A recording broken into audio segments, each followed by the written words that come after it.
Hello friends, I welcome you on this tutorial video. आज इस video में मैं आपको बताऊंगा derivation of equation of motion by the use of calculus method. देखिए, इस वीडियो में हम यहाँ पर इन तीनों इक्वेशंस का डेरिवेशन देखेंगे।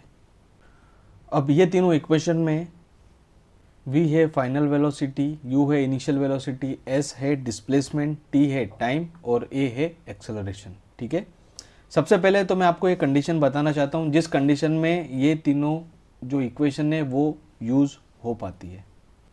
ये तीनों इक्वेशन ऑफ मोशन हम तभी यूज़ कर पाएंगे जब उस पूरे मोशन में जो एक्सेलरेशन होगी वो कांस्टेंट होगी तब। ठीक है, this equation of motion can be use only for constant acceleration. ठीक है, अब इन तीनों इक्वेशंस को डिराइव करने के लिए हम ये एक डायग्राम कंसीडर करते हैं। ठीक है, यहाँ पर हमें एक ऑब्जेक्ट है हमारे पास, ठीक है, जिसकी जो इनिशियल वेलोसिटी है वो है u मीटर पर सेकेंड। ठीक है, और अभी जो टाइम है वो t इक्वल्स टू 0 सेकेंड है। ये ऑब्जेक्ट यहाँ पर आगे बढ़ा कांस्टेंट एक्सेलरेशन से। ठीक है, so at time t equals to t second पे इसकी कुछ वेलोसिटी हो गई होगी v मीटर पर सेकेंड, और इसने कुछ जो डिस्प्लेसमेंट कवर करा वो हो गया s मीटर्स। ठीक है, और इस पूरे मोशन में जो एक्सेलरेशन है वो है कांस्टेंट। ठीक है, कुछ भी हो सकती है कांस्टेंट, 2, 3, 4 कुछ भी होगी, पर यहाँ से लेके यहाँ तक वो हमेशा कांस्टेंट होगी। ठीक है, तो ये पूरा सिनेरियो है जिसके लिए हम ये इक्वेशन ऑफ मोशन को डिराइव करेंगे। ठीक है, तो सबसे पहले हम फर्स्ट इक्वेशन से शुरुआत करते हैं। सो पहली इक्वेशन है v equals to u plus a t. ठीक है, हमें पता है एक्सेलरेशन होता है rate of change of velocity with respect to time, मतलब कि वेलोसिटी टाइम के साथ में किस रेट से इंक्रीज हो रही है या फिर डिक्रीज हो रही है। ठीक है, वो जो रेट होगा उसे क्या बोलेंगे हम, एक्सेलरेशन। ठीक है, अब इस इक्वेशन को हम ऐसा लिख सकते हैं dv equals to a d t. ठीक है, अब ये एक डिफरेंशियल इक्वेशन बन गई है। ठीक है, जिसे हमें सॉल्व करने के लिए इंटीग्रेशन की मदद पड़ेगी। ठीक है, तो हमें यहाँ पर दोनों साइड पे इंटीग्रेशन करना पड़ेगा। ठीक है, तो यहाँ पर मैंने इंटीग्रेट कर दिया है। ठीक है, अब हमें लिमिट पुट करनी पड़ेगी जब टाइम 0 था। ठीक है, अब ये राइट हैंड साइड में हम देख सकते हैं कि यहाँ पर dt के रिस्पेक्ट में हमें इंटीग्रेशन करना है, तो हमें यहाँ पर लिमिट जो होगी वो टाइम की पुट करनी पड़ेगी, और यहाँ पर ये dv है, ये वेलोसिटी चेंज इन वेलोसिटी है। ठीक है, तो हमें यहाँ जो लिमिट है वो वेलोसिटी की पुट करनी पड़ेगी। ठीक है, सो टाइम जब 0 था तब वेलोसिटी थी u, और जब टाइम t हो गया तब वेलोसिटी हो गई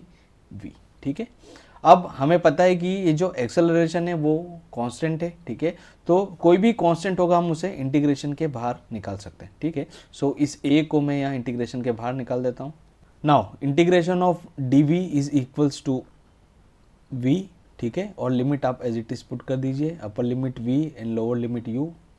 a dt का इंटीग्रेशन हो जाएगा t, अपर लिमिट है t और लोअर लिमिट है u। ठीक है, अब हम यहाँ पर लिमिट पुट कर दें। ठीक है, तो पहले ये लिमिट पुट करेंगे, so v minus lower limit इस पर पुट करने के बाद u equals to a into t minus 0। ठीक है, अब आप इसे अरेंज कर लें तो ये हो जाएगा v equals to u plus a t. ठीक है, सो ये डेरिवेशन था फर्स्ट इक्वेशन ऑफ मोशन का। ठीक है, अब हम सेकेंड इक्वेशन का डेरिवेशन करते हैं।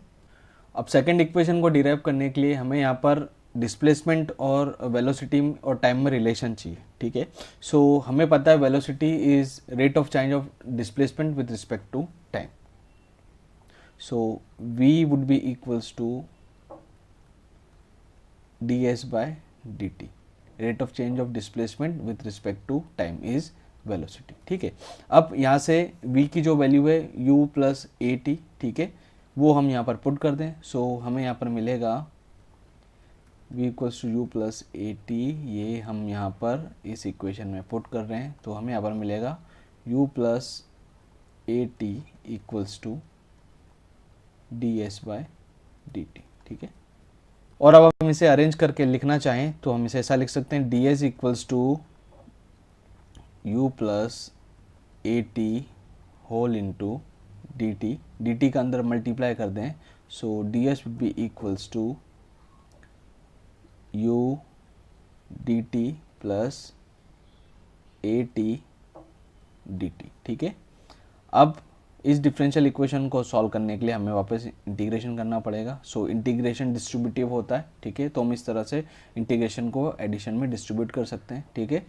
सो जब टाइम 0 था तब डिस्प्लेसमेंट भी क्या था, 0। जब डिस्प्लेसमेंट s हुआ तो टाइम हो गया t, ठीक है। यहाँ पर हमें एक इंटीग्रेशन का छोटा सा फॉर्मूला यहाँ पर यूज़ में आएगा। अगर t to the power n का हम इंटीग्रेशन कर रहे हैं t के रिस्पेक्ट में, तो वो होगा t to the power n+1 upon n+1, ठीक है। देखिए यहाँ पर हमें आगे चल के t का इंटीग्रेशन करना पड़ेगा, ओके। सो ये फॉर्मूला यूज़ में आएगा।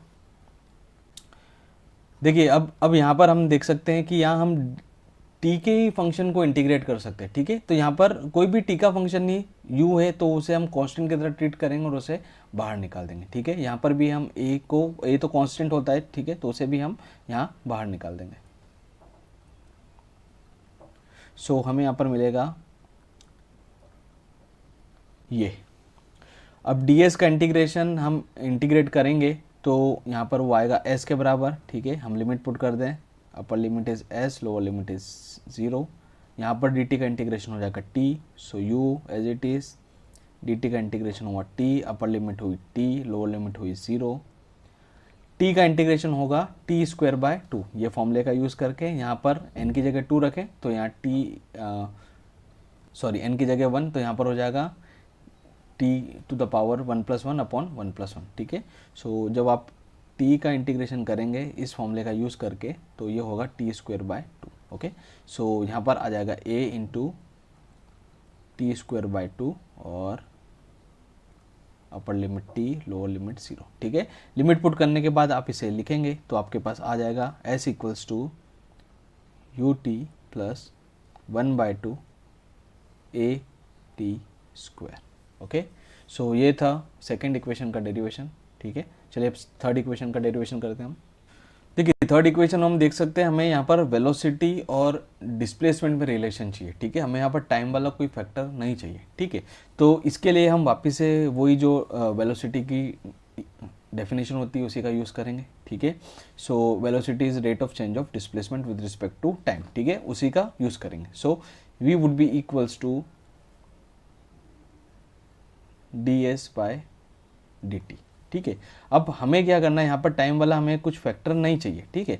तो हम क्या करते हैं, यहाँ पर dv का मल्टीप्लाई करते हैं और dv का डिवाइड करते हैं, ठीक है। ये दोनों कैंसिल हो जाएगा, वापस से यही टर्म आ जाएगी ds/dt, कोई फर्क नहीं पड़ेगा, ठीक है।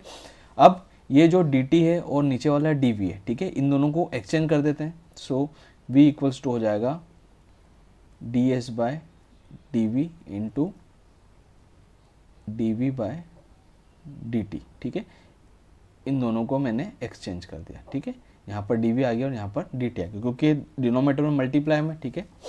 सो अब यहाँ पर dv/dt की जगह हम लिख सकते हैं acceleration, okay, because acceleration is rate of change of velocity with respect to time. So v would be equals to ds/dv into a, ठीक है। अब इस dv को यहाँ भेज दें, so v dv would be equals to a ds, ठीक है। अब हमें इसे सॉल्व करने के लिए इसे इंटीग्रेट करना पड़ेगा। सो हमें इंटीग्रेट कर देते हैं, ठीक है। जब डिस्प्लेसमेंट 0 था तब वेलोसिटी u थी, जब डिस्प्लेसमेंट s हो गया तब वेलोसिटी हो गई v, ठीक है। एक्सेलरेशन कांस्टेंट है तो हम इसे इंटीग्रेशन के बाहर निकाल सकते हैं, तो हम इसे बाहर लिख देते हैं। नाउ v का इंटीग्रेशन आप करेंगे तो हमें यहाँ पर मिलेगा v²/2, ठीक है, और लिमिट पुट कर दीजिए। अपर लिमिट है v और लोअर लिमिट है u a। ds का इंटीग्रेशन करेंगे तो वो बराबर आएगा s के, अपर लिमिट है s और लोअर लिमिट है 0, ठीक है। इसे आप अरेंज करें तो आपको यहाँ पर मिलेगा v²/2 minus u²/2 equals to a into s, ठीक है। जिसे आप अरेंज करें तो आपको मिलेगा v² equals to u² plus twice as, ठीक है। तो ये वो मेथड है जिससे आप तीनों इक्वेशन ऑफ मोशन का डेरिवेशन कर सकते हैं by the use of calculus. I hope that this video will be helpful for you all. और अगर आपको वीडियो पसंद आया तो आप उसे लाइक कीजिए, शेयर कीजिए, और आप हमारे चैनल पर नए हैं तो उसे सब्सक्राइब करना ना भूलिए। Thank you so much.